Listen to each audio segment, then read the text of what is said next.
Mes parents trouvaient que ma fiancée était trop laide pour moi. Mais moi, j'étais fou de Marie. C'est pourquoi je l'ai demandée en mariage, 1 semaine après notre rencontre. Le lendemain, mon père m'a appelé pour en discuter avec moi. Il refusait de croire que ça pouvait être de mon plein gré. Ne t'inquiète pas, si tu as perdu à Paris ou si tu l'as mise enceinte, je t'aiderai avec l'argent, mais ne l'épouse pas. L'offre de mon père m'a fait rire. Mais bien sûr, j'ai refusé. Et il était convaincu qu'elle m'avait jeté un sort.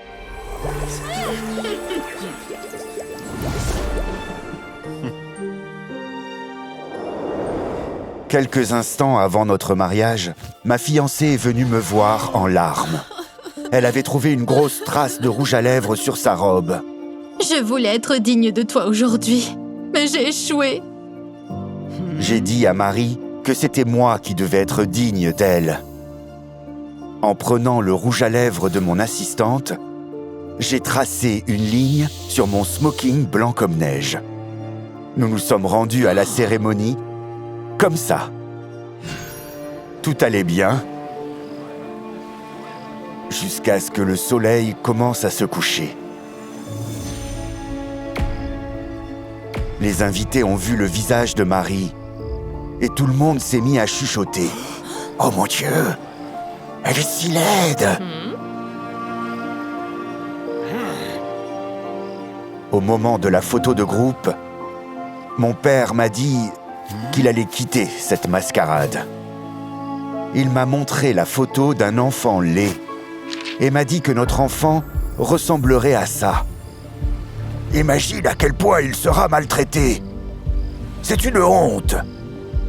Je n'ai pas arrêté mon père, mais je me suis tourné vers les autres invités et j'ai dit « Si quelqu'un d'autre se sent mal à l'aise, il peut partir. » Ma mère a été la première à le rejoindre, puis ma tante et mon oncle, et enfin tous mes amis.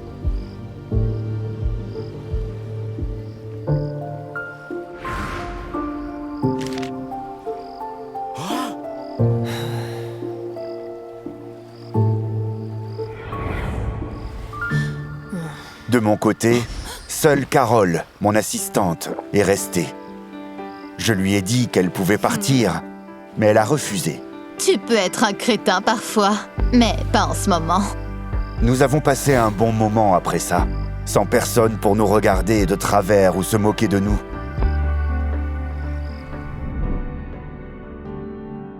Cependant, lorsque Marie et moi avons quitté l'hôtel, j'ai trouvé 2 poupées vaudou parmi ses affaires. L'une d'elles avait la même coiffure que moi, tandis que l'autre avait le même nez que Marie. Je me suis aussitôt souvenu des mots de mon père sur le sort d'amour. Peut-être que tout le monde avait raison et que j'étais aveugle. Dès que nous sommes rentrés à la maison, j'ai immédiatement brûlé ma poupée dans la cheminée, comme me l'avait conseillé Internet. Et j'ai gardé celle de Marie comme preuve. J'avais besoin de voir si le sort de Marie fonctionnait sur moi. J'ai emmené ma femme dans la chambre à coucher. Et tout ce qui s'y est passé s'est avéré encore plus brillant et plus dingue qu'avant. Peut-être que j'avais tort et que ma femme était innocente. J'ai pris la 2e poupée et j'ai demandé à Marie directement. Mais soudain, ma femme s'est souvenue qu'elle se rendait à une exposition avec Carole. J'ai essayé de savoir sur quoi portait l'exposition et où elle se tiendrait, mais Marie a refusé obstinément de me le dire. Elle a dit que je devais commencer à lui manquer. Et si je te dis où je vais, tu iras immédiatement là-bas. Je passerai du temps avec Carole. Juste entre filles. Repose-toi. Dès que Marie est partie, j'ai appelé mon assistante et elle m'a dit qu'elle n'avait rien de prévu pour la soirée. Marie m'avait menti. J'ai pris un taxi et j'ai dit au chauffeur de suivre la voiture de ma femme. Elle s'est arrêtée au centre d'affaires. Elle a pris l'ascenseur et elle est montée au 3e étage. J'ai sauté dans l'ascenseur voisin et j'ai aussi appuyé sur le bouton 3. En arrivant au 3e étage, j'ai vu un couloir avec beaucoup de portes. Marie était entrée dans un des bureaux. Mais lequel ? Mon attention a été attirée par une porte sur laquelle il y avait une inscription. Centre des rites et coutumes africains. Marie est sortie peu de temps après et je lui ai demandé ce qu'elle faisait là. Sans doute une nouvelle poupée. De quoi tu parles? Je cherche le cabinet d'un chirurgien esthétique. Je voulais paraître honorable devant tes parents. Marie a admis qu'elle se sentait mal, d'être la cause du conflit entre moi et mes parents. Elle a donc décidé de subir une opération de chirurgie plastique et a demandé à mon assistante le contact d'un chirurgien fiable. Mais s'il te plaît, ne dis rien à mon mari, d'accord? Il m'aime tellement qu'il essaiera de m'en dissuader.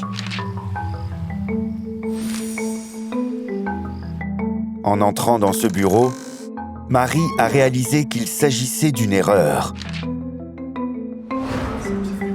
L'homme assis à la table lui a assuré qu'il ferait un miracle. Pas chirurgicalement, mais avec l'aide de l'occultisme.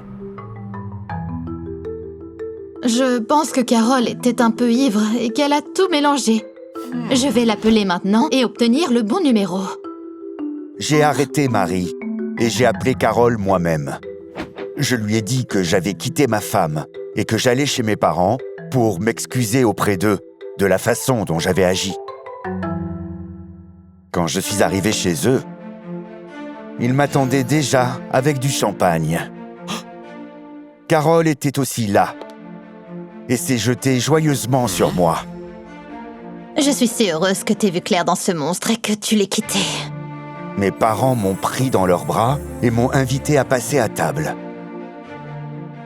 Mon père a proposé de porter un toast à mon assistante. Elle nous a ouvert les yeux sur la vérité. Carole t'aime. Ne sois pas bête. Tu n'auras besoin de personne d'autre.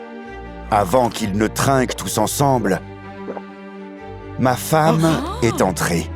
Je me suis levé et je l'ai serrée dans mes bras. J'ai dit que je n'allais pas quitter Marie et que je voulais juste savoir qui avait inventé cette histoire ridicule de sort d'amour. Mon assistante a dépassé les bornes et a été licenciée.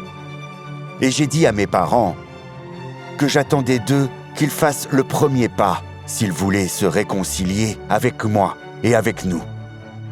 Je ne changerai pas ma femme juste pour leur faire plaisir ou permettre à un scalpel de toucher le visage de Marie.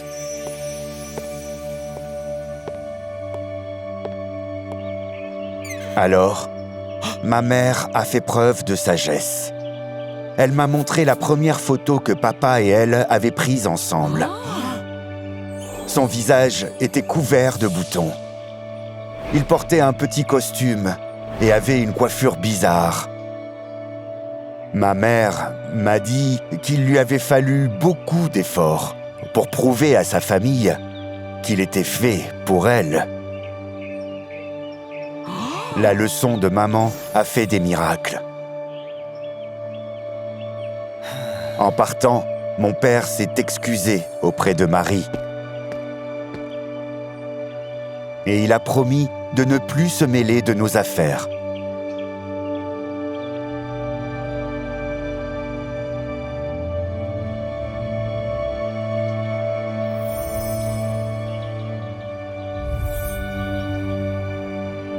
Parfois, les gens sont beaux, pas à cause de leur apparence, Pas à cause de ce qu'ils disent, juste à cause de ce qu'ils sont.